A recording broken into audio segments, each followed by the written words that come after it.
More Uncle Howdy and Wyatt 6 clues were revealed on Raw last night, plus a WWE star returns after almost 1 year away, and WWE, AEW and TNA stars pay tribute to a late indie wrestling legend. It's all in the Cultaholic wrestling news right now.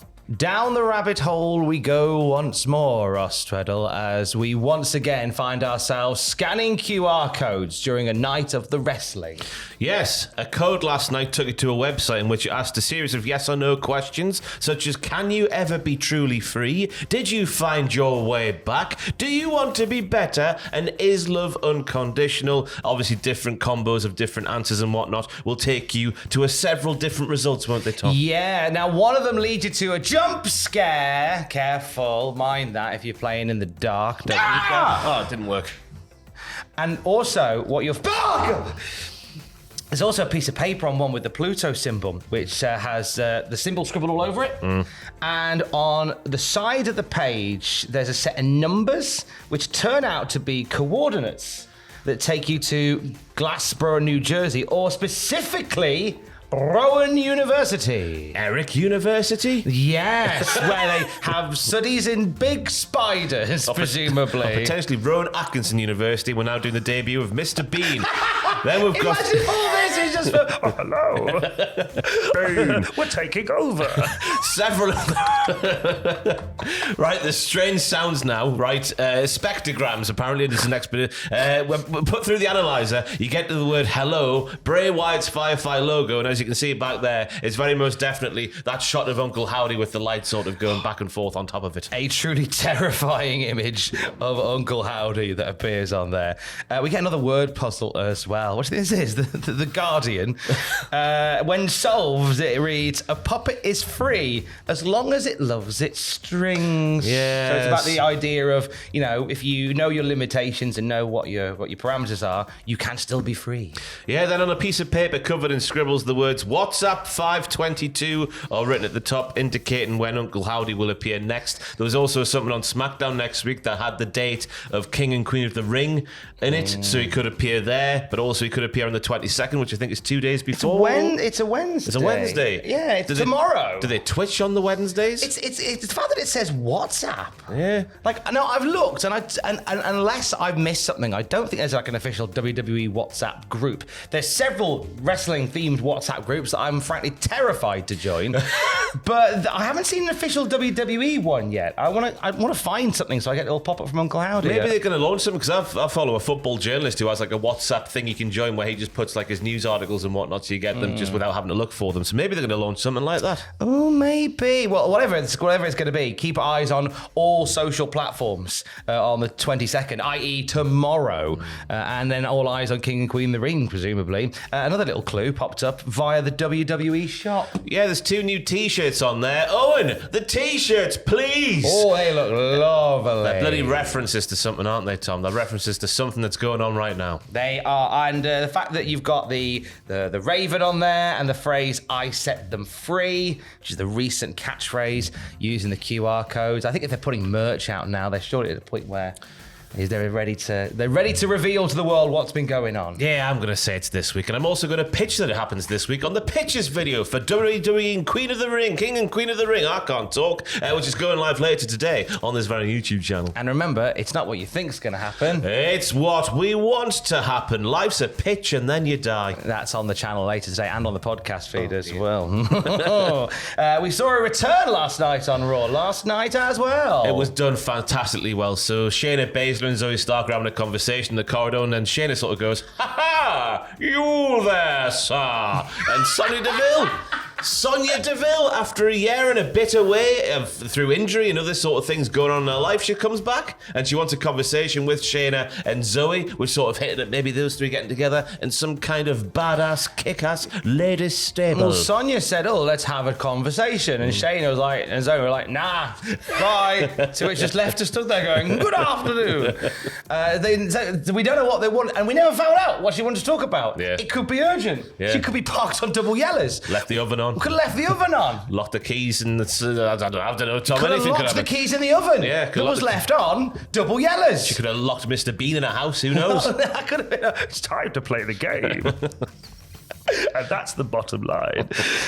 So good to see Sonya Deville back. She suffered a knee injury last July. This is her first appearance on WWE telly since then. Yeah. And I like the idea of a faction with those three. Yeah, and it's good to see her back as well. She really nailed down the character stuff before she went away with the when she was inexplicably the general manager or the assistant to the general manager for a while. How did she get that position? We'll never know. But she nailed the role in that. She got good reactions. We know that she can throw a couple of haymakers in the ring. Good to see her back. Good to see her back, and good to see the King and Queen of the Ring finals half set. Gunther and Lyra Valkyria both into their respective finals of their respective tournaments. Valkyria defeated Io Sky, which is a big notch on the old win-loss record for Lyra Valkyria. I should wear red boots. So read into that what you will. I don't know what there is to read into it, but you know, she wore red boots. The debut of New Japan referee Red Shoes. Red Shoes. Coming soon. But it was a good competitive match there, Tom. Decent, good competitive match. Liquid Wrestling very nearly. Gunther beat Jey Uso by submission in the main event. Jay was shouting, "Oof, me arm! I've really hurt me arm." Is he Irish? Ah, he's lovely Irish Jey Uso. If only he'd had some Irish chocolate.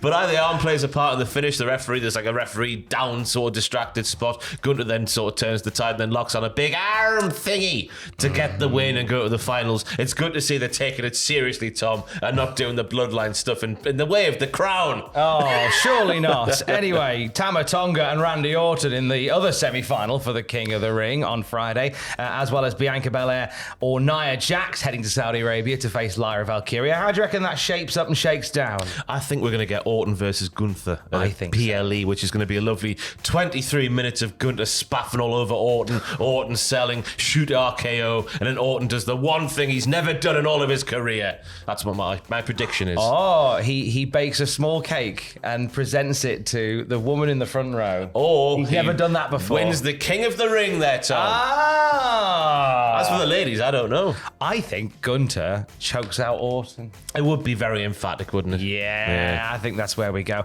And I think Lyra Valkyria, I think Lyra's facing Nia Jax. I feel like it's going to be Lyra winning Queen of the Ring. How are you having Nia Jax beat Bianca Belair? Shenanigans. That's about as far as I've thought about it, but shenanigans are plenty.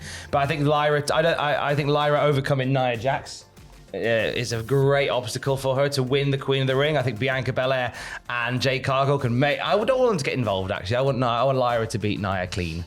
I want to knock her out clean.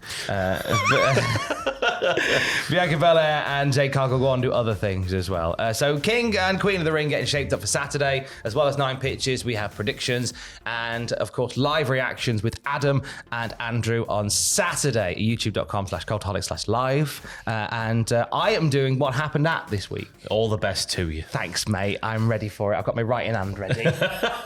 And your talking voice. And WTF will be live on the channel on Sunday for King and Queen of the Ring. I want to end paying tribute to somebody that the industry knows and loves very well. Yesterday, the news broke of the very sudden, very tragic passing of John Klinger, who you will know as Bad Bones, a European independent wrestling icon who was just days away from capping off his 20-year career in wrestling. He was set to retire in the coming weeks, and the news broke last night that he passed away at the age of 40, just a few days after his birthday. And we wanted to take a moment to pay homage to the giant that is Bad Bones. Now, I know that you were part of WCPW, as was Bad Bones. Yeah. What a great man to be around. That was the main thing about him, because he wasn't always like showcased as like one of the upper echelons of the card. He always had his role. He was always very dependable as a performer, even though he wasn't given too much in WCPW. Nothing to do with me, by the way. But the main thing backstage, he was always one of the most approachable wrestlers. Always was there to give a good old hearty handshake, a nice word or two. He was always just very, very nice. When people like us YouTube twats going backstage at a wrestling show, the wrestlers don't have to be nice, but he was always one of the nicer ones. There was an incredible story that Jack the Jobber has told, and Bad Bones has told this story as well, when he was on Desert Island Graps in 2020, where he was in an interview backstage and he was pushed against a wall backstage. The interview continued, and when the interview ended, he realised that there was a big nail sticking out of the wall, but he felt, that hurt, but he did this whole promo with this nail sticking in him. It was really hard, because he was mainly a hardcore guy in WCPW, and some of the stuff he would do it was, just hard. He's just a big, hard man, but a big, hard teddy bear as well. Yeah, really lovely soul. You'll have known him from WXW in 2000. He joined in 2006, multi-time tag team champion there, shotgun champion, unified world champion. He competed against the best, in German icons like Carsten Beck and Absolute Andy, who we also lost to soon, and Walter. Worldwide stars as well, like Mike Bailey, Ilya Dragunov, and AJ Styles. He won the 16-carat tournament, beating Bryan Danielson in the final, and that shows you the absolute respect that a guy like Bad Bones carried within the industry. Former TNA gut check winner as well. He won the gut check tournament, the competition rather, in TNA in 2011, and he competed while he was there on and off against the likes of Gabriel Kidd, Rampage Brown, WCPW. He competed in TNA against Samoa Joe and Josh Barnett. He's got a match against Josh Barnett in TNA. That was a meaty affair. Oh, it was. And the tributes to Bad Bones continue to come in even as we sit here and speak today.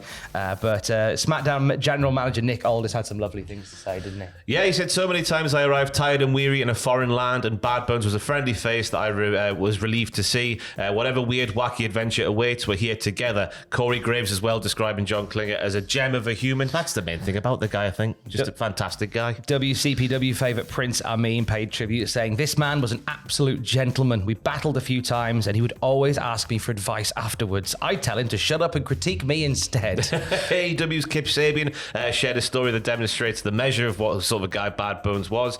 John was so kind and friendly from the first day I met him. He once chopped me in the throat during a rumble by accident. He couldn't stop apologising. It sucked so bad. But after watching it back, we couldn't stop laughing at our reactions. Joey Janela calls John Klinger a true indie legend and a journeyman, and Ring of Honor TV champion Carl Fletcher describes John Klinger as a true pioneer of European wrestling. Yeah, Speedball Mike Bailey as well describes John as an incredibly warm and kind person, and obviously I think that's the main thing. Dave Bradshaw, who was the WCPW play-by-play commentator back in the day as well, he echoed those sentiments as well, saying one of my favourite people.